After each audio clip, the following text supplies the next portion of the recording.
హల్లెలూయా. ఎంతగా చెప్తున్నా హల్లెలూయా. మరి ఈరోజు ప్రత్యేకమైనటువంటి దినం, పునరుత్థాన దినము. అదేవిధంగా హోలీ కమ్యూనియన్ లేదా లార్డ్ సప్పర్ అంటారు ఇంగ్లీష్లో. రెండు విధాలుగా అంటే ప్రభు బల్ల ఆరాధన, ప్రభు బల్ల, రొట్టె ఆరాధన, ఇలా పేర్లతో మనం పిలుస్తూ ఉంటాం. కాబట్టి ఈ నెల చివరిలో మనకు చివరి ఆఖరి సండే ఈరోజుతో ఈ నెల అయిపోతుంది. ఇదే ఆఖరి రోజు. ఈ ఆగస్టు మాసం కంప్లీట్గా పూర్తయిపోతుంది. సెప్టెంబర్లోనికి మనం ప్రవేశిస్తాం.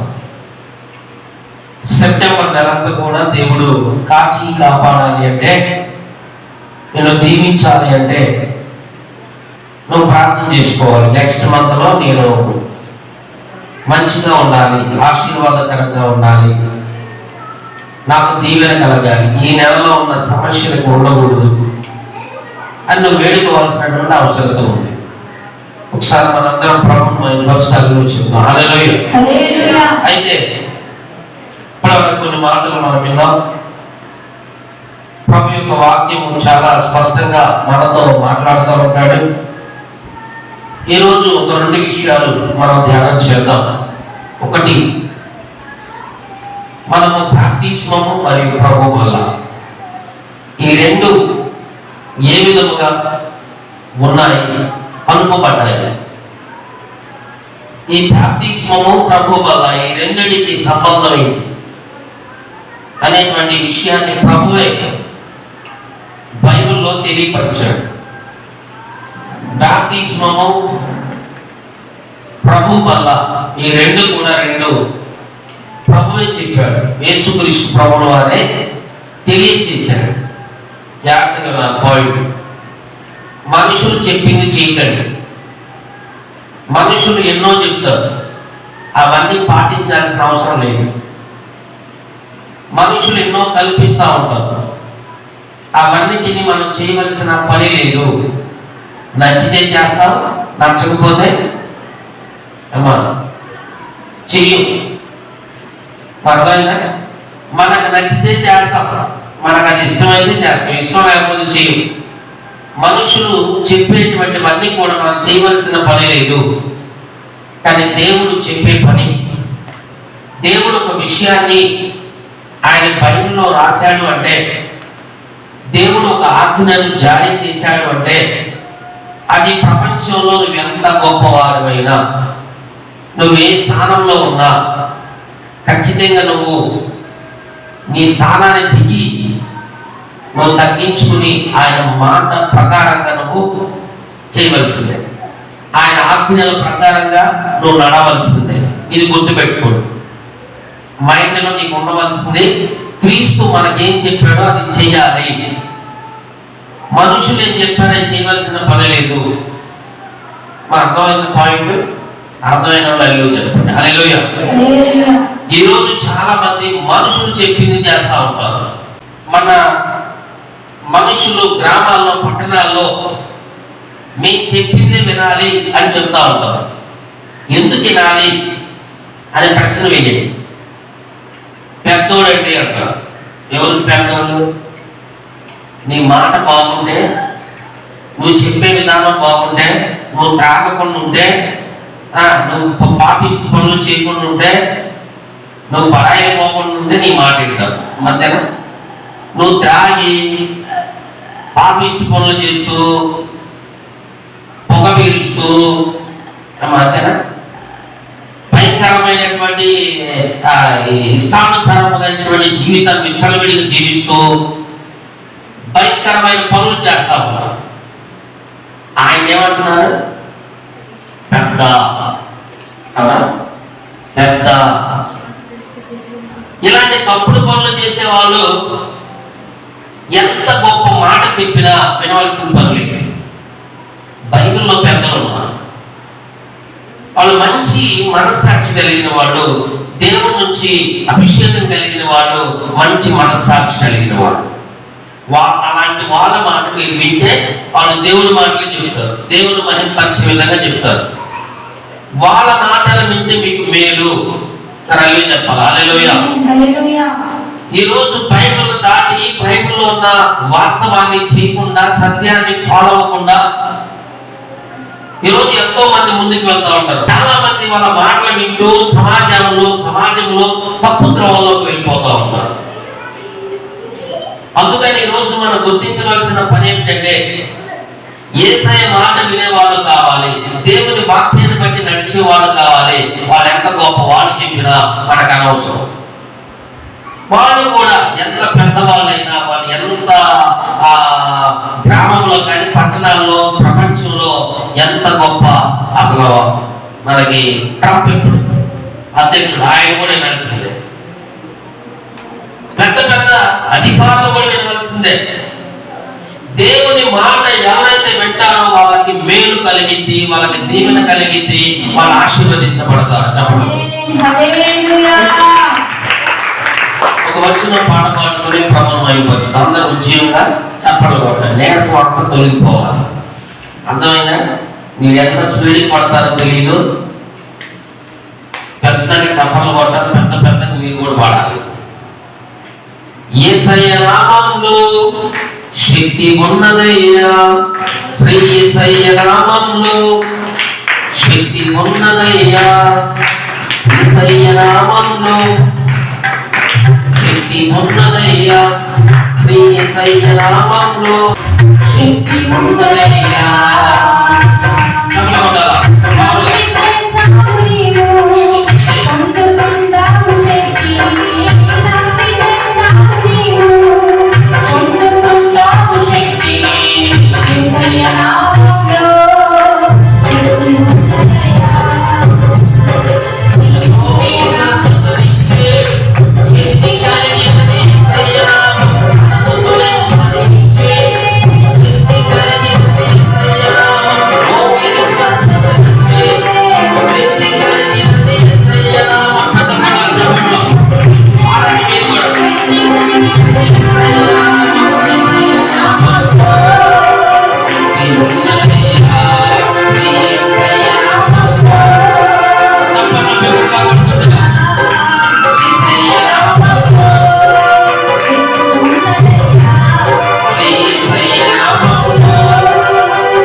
ఈ మధ్యాహ్న కాల సమయంలో దేవుడు ఎంత గొప్పవాడంటే, శక్తి కలిగినటువంటి దేవుడు, ఆది అంతమే ఆయన దాటి, ఆయన పరిధి దాటి వెళ్ళేవాడికి లేడు. దయచేసి రీసెంట్గా గుండెకు సంబంధించినటువంటి ఒక డాక్టర్, గారు కార్డియాలజిస్ట్ అంటారు కదా, చదువుకున్న వాళ్ళకి తెలుసు. కార్డియాలజిస్ట్ అనేటువంటి ఒక డాక్టర్ మంచి నిపుణుడు, బాగా నైపుణ్యత కలిగిన వాడు. అలాంటి ఆయన గుండె మార్చి గుండె వేయగలిగినటువంటి డాక్టర్ గారు గుండె గురించి మరి చక్కగా వాటి యొక్క గుండెకు వైద్యం చేయగలిగినటువంటి డాక్టర్ గారికి గుండెకు సంబంధించిన దానిలో చాలా లోతైన అనుభవాలు తెలిసిన డాక్టర్ గారికి ఏమొచ్చింది? గుండెపోటు వచ్చింది. కార్డియాలజిస్ట్ మంచి అనుభవం కలిగిన వాడే. ఆయన గుండె పోటు వచ్చిన వాళ్ళకి, గుండె హార్ట్ అటాక్ వచ్చేటువంటి వాళ్ళకి ఆయనకి ఎన్ని సంవత్సరాలు? 36 సంవత్సరాలు. ఆయన మాట అందరూ వింటారు. ఆయన వైద్యం చాలా అద్భుతంగా చేయగలడు. అలాంటి కార్డియాలజిస్ట్, గుండె సంబంధమైనటువంటి ఆ డాక్టర్ గుండెపోటు వచ్చి 36 సంవత్సరాల వయసు ఏమయ్యాడు? ఎవరు ఆపలేకపోయాడు. ఆయనకి వైద్యం చేయడానికి ఎవరో లేదు. ఎవరు చేసిన నిమిషాల్లో, క్షణాల్లో చనిపోయాడు. అర్థమైందా? గుండెపోటుతో చనిపోయాడు ఒక గుండె డాక్టర్. హాస్పిటల్లో ఉన్న డాక్టర్లకే ఆశ్చర్యం వేసింది. ఎంత అనుభవం కలిగి, ఎంత అన్ని కూడా వెలుగులు కలిగిన ఒక డాక్టర్కే అతన్ని తన ప్రాణాన్ని నిలుపుకోలేకపోయాడు. 2 రోజుల క్రితం చనిపోయాడు. నువ్వు ఎంత గొప్ప డాక్టర్ అయినా గుర్తుపెట్టుకో, నేను ఊర్లో డాన్ని అనుకుంటున్నారేమో, డాన్ కూడా తీసేస్తాడు. ఎంత గొప్ప వ్యక్తివైన దేవుడు దృష్టిలో పడ్డావా? మసే సొదొమ గొమొర్రా పట్టణంలో ఎంతో మంది ఉన్నారు. ఏమైపోయారంటే మసైపోయారు. ఒక కుటుంబాన్ని దేవుడు కాపాడాడు. అది ఆయన ఇష్టం. అబ్రహాం ప్రార్థన వల్ల ఒక్కడు బతకల, మొత్తాన్ని సొదొమ గొమొర్రా పట్టణాల మీదకి ఎంతకాలంలో కురిపించాడు. అగ్ని వర్షం, అది భయంకరమైన అగ్ని ఎంతకాలంలో పంపించి మొత్తాన్ని కాల్చివేశాడు. దేవుని మాట వినకపోతే ఎంత ప్రమాదమో అర్థం చేసుకోడు. నువ్వు డాక్టర్ అయినా, యాక్టర్ అయినా, హీరో అయినా చెప్పుకుంటారు. హీరోయిన్లు ఇష్టం ఉండే వాళ్ళు ఉంటారు. మాకు ఆ హీరో అంటే ఇష్టమైన వాళ్ళు ఉన్నారు ఇక్కడ. నాటికల సీరియల్ అనేది, సీరియల్ ఇష్టమైన వాళ్ళు ఉంటారు. వాళ్ళని ప్రేమించే వాళ్ళు ఉంటారు. వీళ్ళందరూ రేపు కనబడరు. వీళ్ళందరూ ఎంత గొప్ప వాళ్ళైనా, వీళ్ళందరూ దేవుని మాట వినకపోతే వీళ్ళందరినీ దేవుడు రేపు రోజు నరకంలో పడైపోతున్నాడు. ప్రాణాలు ఎవరు ఆపలేరు.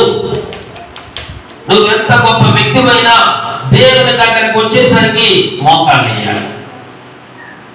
ఎందుకంటే చిన్న వయసులోనే స్ట్రెస్ ఎక్కువగా గురవుతున్న వాళ్ళు ఎవరైనా ఉంటే, ఆలోచనలు తట్టుకోలేక మానసికంగా ఇట్లాంటి వాళ్ళకి ఎక్కువగా హార్ట్ అటాక్ వస్తుంది. డాక్టర్ చెప్తున్నటువంటి విధానం వాళ్ళ రీసెర్చ్ బట్టి. అందుకనే హ్యాపీగా, సంతోషంగా మందిరంలోకి వచ్చినప్పుడు ఉత్సాహంగా ఉండండి, దిగుళ్ళు పెట్టుకోకండి. అదేమైతే ఇదేమైతే దేవుడికి తెలియదా? సమస్తం లేని దేవుడు ఆయన. హల్లెలూయా. నీ బాధ, నీ వ్యాధి, నీ సమస్యలు తీసివేస్తాడు.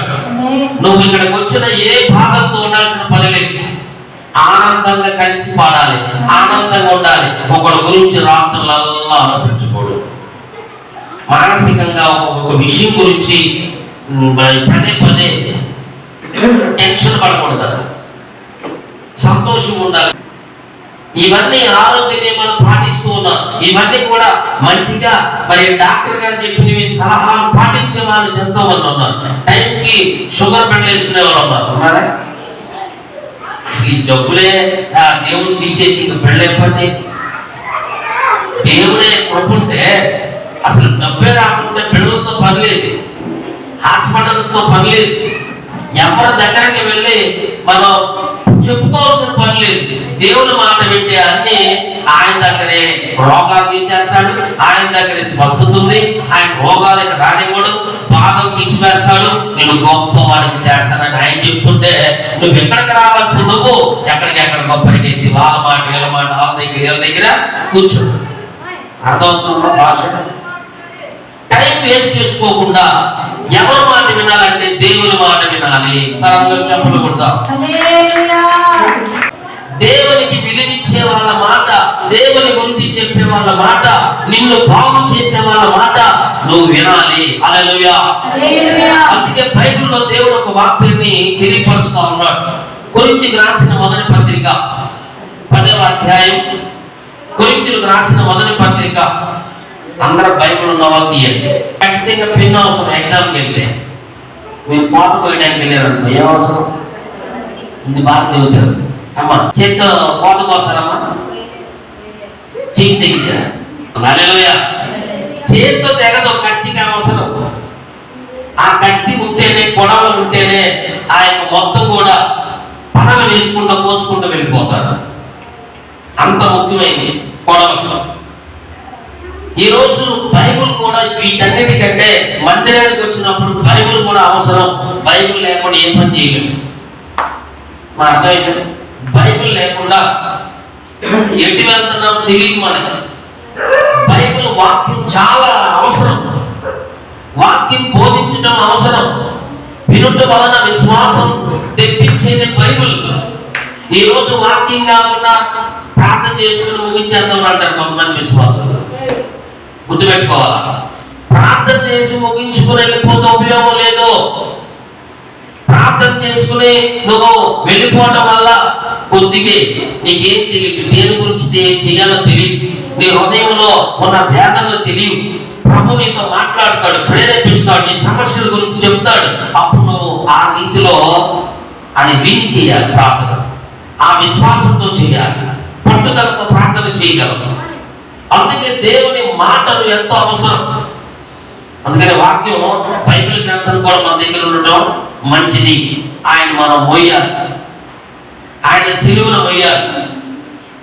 అందరూ చూస్తుండగా బైబిల్ పట్టు రావాలంట. అర్థమైంది. కొంతమంది పెద్ద పెద్ద బైబిల్ చేస్తారు, వాళ్ళకి దేవుని స్తోత్రం చెప్పండి, హల్లెలూయా.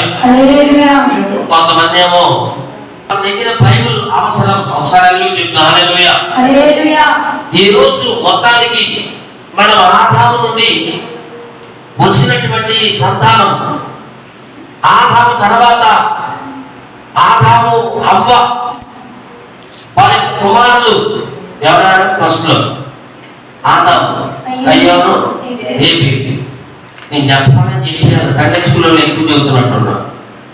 ఎందుకంటే కయ్యోను, హేబేలు అక్కడ నుంచి వాళ్ళ తరాలు వాళ్ళకి వాళ్ళకి వాళ్ళకి వాళ్ళకి మనం వచ్చిన తర్వాత మధ్యలో ఈ ప్రజలందరూ కూడా మరి ఆదాము నుంచి వస్తే అబ్రహాం ఎక్కడి నుంచి వచ్చాడు?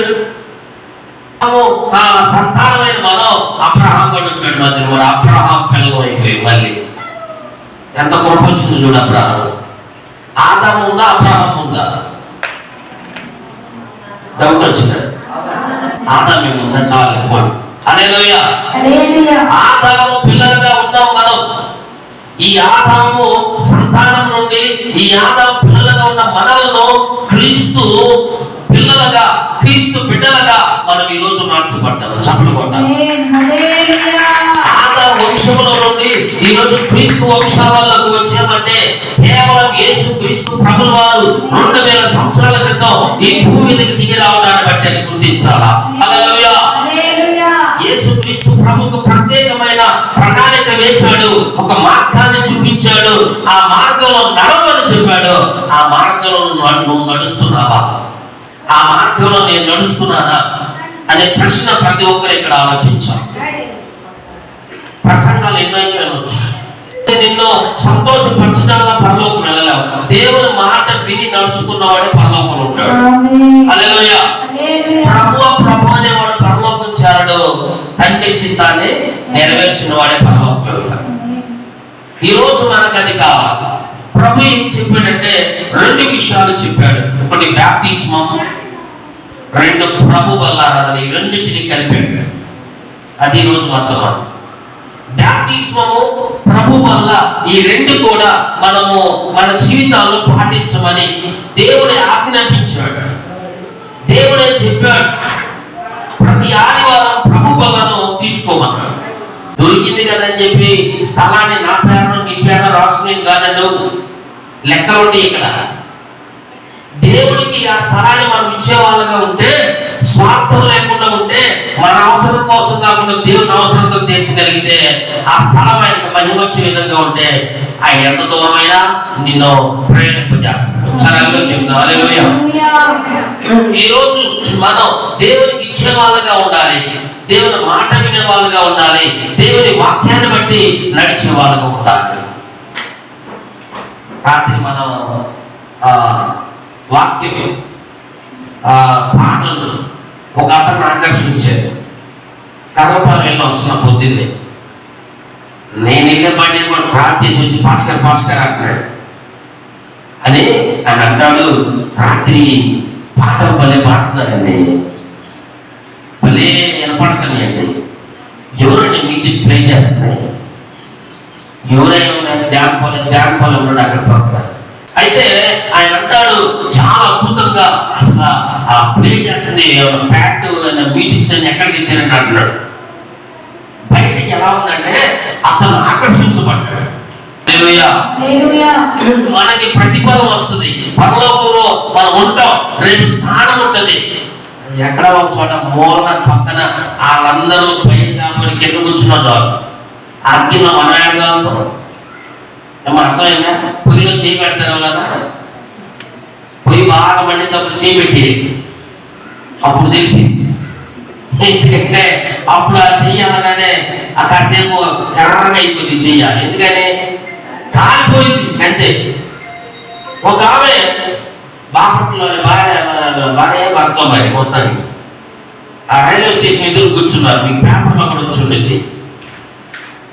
నిప్పంటించుకుని ప్రేమ వ్యవహారం అంటే నిప్పంటించుకుని ఆడుకోవడానికి చేసి నాలుగు పెట్టారు పోయి పేడకారం వదిలిపోయి ఆమె ఎంత పిచ్చితో చూడండి. మొత్తం కాలిపోయి తోటలు ఊడిపోయి ఉంటాయి, ఇద్దరు పట్ల కాలిపోయింది, ఈ జుట్టు కాలిపోయింది, పూడవడానికి అయిపోయిన ఇద్దరు. ఈమెకి జుట్టుపోయింది, ఆడికి జుట్టుపోయింది. ఫోటోలు వచ్చుకొచ్చి పెట్టేశారు. ఫోటోలు తీస్తున్నారు. ఇక ఆ ఫోటోల్లో ఈడు మొబైల్ నేను అడిగితే వాళ్ళు బాపట్లో అలా అంటున్నారు, వీడే అక్కడ రైల్వేలో చేసి ఇప్పుడు మొత్తానికి ఆమెని మొత్తానికి ఏదో గొడవై పెట్రోల్ పోసుకున్నాడు. పెట్టుకొచ్చింది, ఆమె పోసుకుంటే ఆడికి పోసి ఇద్దరు పోయారు. మాడి మశానం అయ్యారు. ఎంత భయంకరమైన అవమానం! ఈరోజు చాలా మంది ఇలాంటి వాళ్ళు ఎక్కువైపోయారు. ఇలాంటి వాళ్ళు ఎందుకంటే బైబిల్ మనకు తెలియజేస్తా ఉంది. ఒకసారి బైబిల్ చదివినాక ముందుకు మాట్లాడు. 10వ అధ్యాయం 17వ వచనం.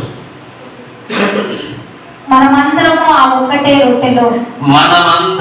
ఆ ఒక్కటే రొట్టెలో పాలు పంచుకొంచున్నాము. రొట్టె ఒక్కటే గనుక అనేకులమైన మనము ఒక్క శరీరమై ఉన్నాము. చాలు. దయచేసి స్పష్టంగా బైబిల్ వాక్యం తెలియజేస్తా ఉంది. మనమందరం అంటే దీంట్లో మనం ఫిల్టర్ చేయాలి. బ్యాప్టిజం పొందిన మనమందరము. పొందనోళ్ళు ఎవరు? పొందనోళ్ళు చేతులు ఎత్తండి. నీకు పొందడం ఏమా మీరు జాగ్రత్త చూసుకోండి పొందేటట్టుగా. మనమందరము ఇప్పుడు వింటారు మీరు వినండి జాగ్రత్తగా. మనమందరం బ్యాప్టిజం పొందిన మనం ఆ ఒకటే రొట్టెలో ఉంది. రొట్టెలు ఒకటే ఉండాలి. ఎంతైనా కానీ ఒక రొట్టె. ఆ ఒక రొట్టెలో ఏం జరుగుతుంది? పాలు పంచుకొనుచున్నాము. రొట్టె ఒక్కటే కనుక అనేకులమైన మనము ఒక్క శరీరమై ఉన్నాము. హల్లెలూయా. రొట్టె ఒక్కటే. మనందరం కూడా ఆ యొక్క రొట్టెలో ఒకటే రొట్టెలో పాలు పంచుకొనుచున్నాము. రొట్టె ఒకటే కనుక అనేకులమైన మనము ఒక్క శరీరంగా ఉన్నాం. అంటే క్రీస్తుకు మనందరం శరీరం. మనందరం నీకు ఎన్ని శరీరాలు ఉన్నా ఇక్కడ సాదృశ్యం ఏంటంటే ఒకే శరీరమే. మనమందరం ఒక శరీరంగా ఉన్నాం. రొట్టె ఒకటే. మనందరం కూడా ఒకటిగానే ఉండాలి. వేరు వేరుగా ఉన్నారు ఈ రోజున ప్రపంచంలో. ఆయన సంఘంలో వేరు అంటాడు, ఆయన బోధలు వేరుగా ఉంటాయి. ఇంకొక ఆయన ఇంకొకటి అంటాడు. మాకు అసలు ఆ సంఘంలో ఎట్లా ఉండదంటే మాదంతా ఇదే, మాదంతా రైలు పోతారే ఏంటది అది ట్రైన్ వెళ్ళేటప్పుడు అంతేగాని మాది ఇది. ఇంకొకరు అంటాడు ఇట్టి అంటాడు చిలకరింపు. ఇంకొక ఆయన అంటాడు అసలు ఏమవుతుంది తొట్లు సగం మునిగితే చాలు. రకరకాల విధానాల్లో ఉన్నా ప్రభు వాక్యం ఏం చెప్తుందంటే మనమందరము ఒక్కటే, ఒక్క శరీరమే, వేరు వేరు కాదు. ఎన్ని సంఘాలు ఉన్నా అందరూ కూడా అపోస్తుల బోధలోనే ఉండాలి. ఉండాలి, అపోస్తుల సహవాసం కలిగి ఉండాలి. ఒకే రొట్టెలో ప్రకటన అవుతుంది పాలు పుచ్చుకోమని. ఒకే రొట్టెలో పాలు పుచ్చుకొనుచున్నాము అంటున్నాడు. రొట్టె ఒకటే, మనమందరం ఒక శరీరం. మనము ఆ రొట్టెను తీసుకోవాల్సినటువంటి అవసరం ఉంది. హల్లెలూయా. క్రొత్త నిబంధనలో ఈరోజు ప్రజలు క్రీస్తు చెప్పిన మాట ఇది. ఎందుకంటే కొరింథీ సంఘానికి పౌలు చెప్తా ఉన్నాడు, జాగ్రత్తగా వెళ్ళండి, కొన్ని పాయింట్లే చెప్తారు, ఎక్కువ తీసుకెళ్ళదలుచుకోలేదు. మీరు విన్న తర్వాత ప్రభు బలంలోకి వెళ్ళిపోతారు. ఎందుకు ప్రభు నడిపిస్తున్నాడు, మీరు కానీ వినలేదని నష్టపోతారు. ఇక ఆహార మాట ఏది నశించిపోతారు. ఇక్కడ వాక్యం వింటేనే నీకు దీవెన, వాక్యంతో నడిస్తేనే దీవెన. నువ్వు ఎంత పెద్ద స్పీకర్ అయినా పర్వాలేదు, ఉపయోగం లేదు. స్పీకర్లు చూడకండి, వాల్ పోస్టర్ని బట్టి కాదు, ఆయన క్రీస్తులో ఉన్నాడా, ఆయన బోధలు క్రీస్తు బోధించిన బోధలేనా అవి చూడండి. గొర్రె చర్మం కప్పుకుంటారు కొంతమంది, తోడేలు లాంటి లోపల తోడేలు ఉన్నది, పైకి గొర్రె చర్మం. బోధలు చూస్తుంటే క్రీస్తు బోధలే, కానీ లోపల తోడే. నిన్ను ఆ వాక్యం చెబుతూనే, వాక్యాన్ని బోధిస్తూనే ఈ బ్యాప్టిజంలో నుండి ఈ ప్రభు శరీరంలో ఒక శరీరం ఉన్న మనల్ని డైవర్ట్ చేసేస్తారు. వాక్యం లాగే ఉంటుంది, కానీ తోడేలు కనపడింది. వాక్యం లాగే బోధిస్తారు, ఆ తోడేలు మింగేసి. అర్థమైంది? పైకి బోధిస్తూనే నమ్మకంగా చెబుతూనే నిన్ను తోడేలు లేక మింగేస్తా ఉంటారు. తోడేలు ఏం చేస్తుందంటే మధ్యలోకి తీసుకెళ్లి మింగేసింది. నమ్మి ఈరోజు కొంగ మమ్మల్ని పైకి తీసుకెళ్లి మమ్మల్ని ఇంకొక నదిలో విడిచిపెట్టింది అనుకుంటే ఎక్కడ నమ్ముతున్నాం? అతని మోసం గ్రహించగలగా. తెల్లగా ఉండొచ్చు పావులాగా, పైకి ఎక్కడవచ్చు, కానీ నిజమైనటువంటి బోధ, నిజమైన మంచి మాటలు నిజంగానే బోధిస్తున్నాడా, లేక లోపల తోడేలు ఉందా? ఒకవేళ మమ్మల్ని పక్కద్రోవలు పట్టిస్తున్నాడా?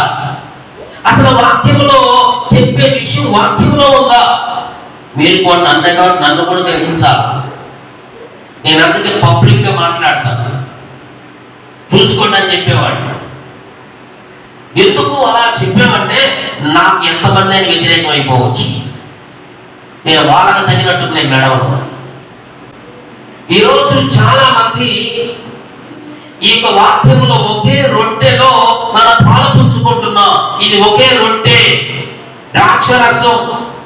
ఈ రొట్టెలో మనం పాలు పుచ్చుకుంటున్నాం, మనం అందరం ఒక శరీరమే అని గుర్తించాలి. బైబిల్ చెప్పినా బైబిల్ చెప్పారా? మరి ఈరోజు ఎందుకని ఒక శరీరం కలిగిన అందరూ ఒక రొట్టెలో పాలు ఎందుకు పొందలేకపోతున్నారు? ఎందుకు ప్రభు బలంలోకి రాలేకపోతున్నారు? ఎందుకు బ్యాప్టిజం తీసుకోలేకపోతున్నారు? అంటే ఎంత బాధ. ఒక